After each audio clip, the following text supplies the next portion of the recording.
veterans into when we go at homeless shelters. So a lot of you might know me from that, but actually the talk show is not my life. My life is around working with persons with disabilities for as long as I can remember, since high school.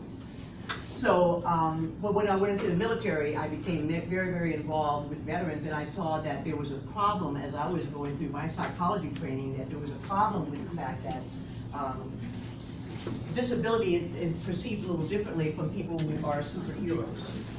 Okay, now you might say, well, who said they were superheroes? But what I'm saying is that the way we think many times is like they are superheroes. And so what's happened is that because we have not paid a lot of attention to mental health issues and to psychosocial issues, cultural issues, we have landed up with veterans who are falling into believing the false myths about disability, especially mental disability, okay?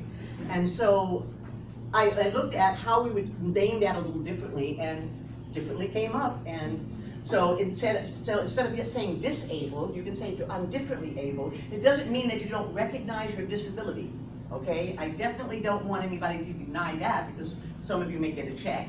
I get a check, okay? I'm 100%, I get a check. It's okay, right? Yeah, okay, but I still do some work. I'm still productive. And that's one of the things that I really want our veterans to know, is that when they fall into a situation where their disability is so overwhelming, especially mental and emotional, that there's some place for them to go and get some help, okay? Now, I don't have to tell you guys about the suicide rate. Do I have to tell you about the suicide rate? Is anybody that does not know what the suicide rate is for veterans today? It's 22 plus a day. Actually, the last figure I got was 28, but I haven't verified it, okay? 28 suicides a day, okay? So, and that's not counting the ones that I have the ideation, the thought of suicide. So, you know, this motivates you to get out there and start doing something when you care about what's happening with veterans, like all of you do. In addition to the fact that this homelessness situation is coming up.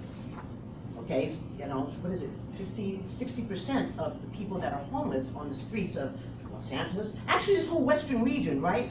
Tonya, this whole western region is attractive because of the weather, okay? So you don't find, the numbers of homeless, you don't find them so much in the east as you do here.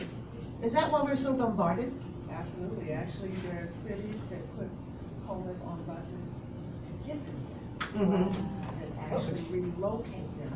Wow. To come here. So yes, we hit it right on the head. This is some serious stuff here. So we've got dealing with the suicide issues, we're dealing with homelessness, and that's what else? What else are we dealing with? Immigration. What is it? Immigration. Discrimination? No, immigration. Oh, immigration. How does that relate to differently abled veteran perceptions? Because the immigration crisis has severely impacted the resources available to the homeless veteran population as a whole.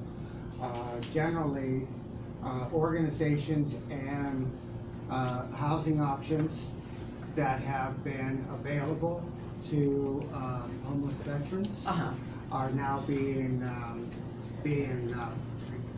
pulled away, or Some, not all. some. Okay. I want to make sure that we're clear. Some. I'm one of those factual people. Right. Okay. Some are actually being used now for instead of general population, which includes the homeless population and the veteran program or populations. Some of these organizations are now being, you know, there's a certain amount of beds that are going to the immigration crisis. Okay. So there And is I an accept impact that, in definitely illegal immigration, but I didn't want to get into that. But at this point, you make some good points here. I mean, funding is one thing for one group of people than another group of people. But boy, I'm going to stay off of CNN and Fox News right now. This is just purely as a bed space. Okay. Okay, as a bed space. Okay. So what was available to general homeless or homeless veterans is now being used for the immigration crisis. Tim, I want you to bring that up because it's a part of the presentation that I want you to bring that back up, and so I'm going to pick on you again. Okay? Yes. Okay. I was just going to say next slide. Okay. Yes. Okay. Oh, I'm sorry. Just go away for next month. Got it? Do I have it, Joe? You got it, okay. Well, how am I doing, Doug? Okay. Taking with you. Oh, taking them with me, right? Okay. So, I want to acknowledge our special guest today, and we're talking about Tony Pearson, which you already met, and Dr. Frank and Clarence McAllister and myself. We are here to host and answer the questions to the best of our ability about what this consortium is. Okay, that's kind of like my kind of hat in this discussion. And then Tonya is the one who actually is the kind of like, what would we call it, project engineer? All of that. All of that, all of the above, okay, all right? She's gonna make sure the building runs, okay, and effectively, okay, and the accessibility, okay? And so, go ahead, so slide from there. I'll tell you, I explain what the differently abled network is, but I want you to know that, going to the second paragraph here, is DAN members need to help White Apple Institute identify those underserved in their communities.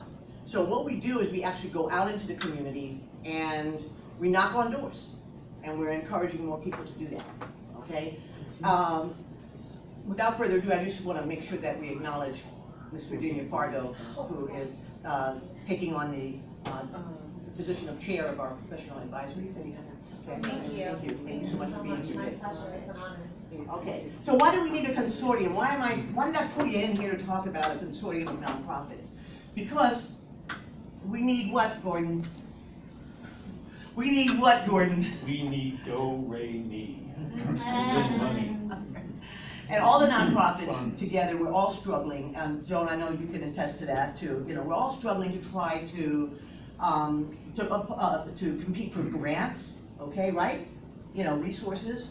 Are we? Oh no, you're smiling at me. So that means you really have something to say. I know that. Okay, I'm listening. The what? I said I'm listening. Okay, all right. But it is true that we a lot of people yeah. struggle. And so you've heard me say grassroots of the grassroots, because that's kind of like where we're at, okay, as an organization. Okay, so most grassroots at least have enough money to start. Just to add to that, less than 1% of all philanthropic dollars go to veteran charities. Wow.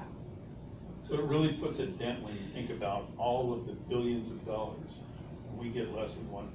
You know, I remember you sharing that with me when we first talked about doing something like a consortium, that there's some dissension in the stats for that, and it bothered you a lot. 1%, oh, I know what it was, because we talked about the commercial with the ASPCA, with the animals, okay? And they had the music behind it, and the animals, you know, they're looking into the camera, and they're feeling really bad. And they made, I think, triple or quadruple the amount in charity than any veteran As a organization. matter of fact, one friend of mine who runs another veteran charity, she said if we could just take a veteran, roll them in Elmer's glue wall, put them, and then roll them in fur, and make a YouTube or a crowdfunding, we get all the money we need, as long as they think it's an animal. Wow. Oh, wow, so someone said that? Hey, I do. That was it. Oh, what is that? Oh, you have something to say, Shannon? You do not want to rub, you know, yeah, you don't want to roll it on any fur. Okay, all right, I got it. I want to Yes. point out Yes, that, please. you know, the bottom paragraph here is very powerful. So why do we Oh, need thank you. the consortium of nonprofits, right?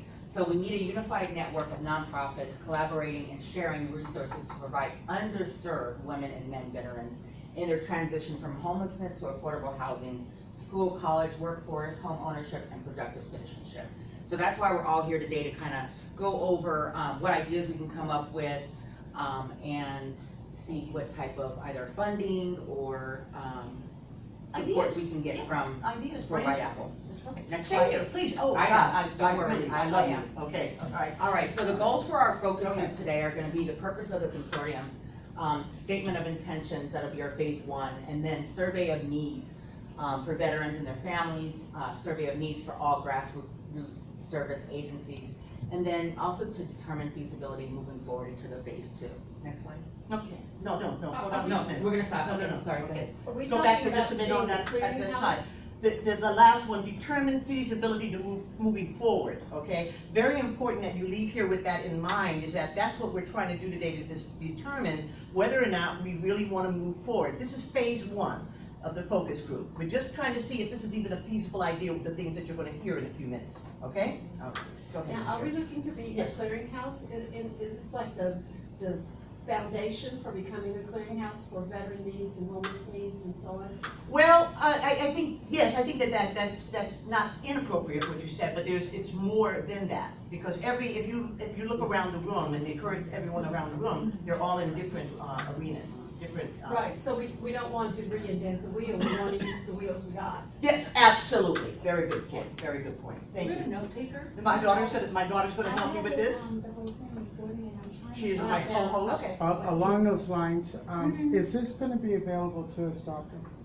Yes, I have this Well, available as yeah, far as. yes, with written permission, we use, everything we do, because we're a nonprofit in education, is under copyright, but we share it for educational purposes only, okay? All right.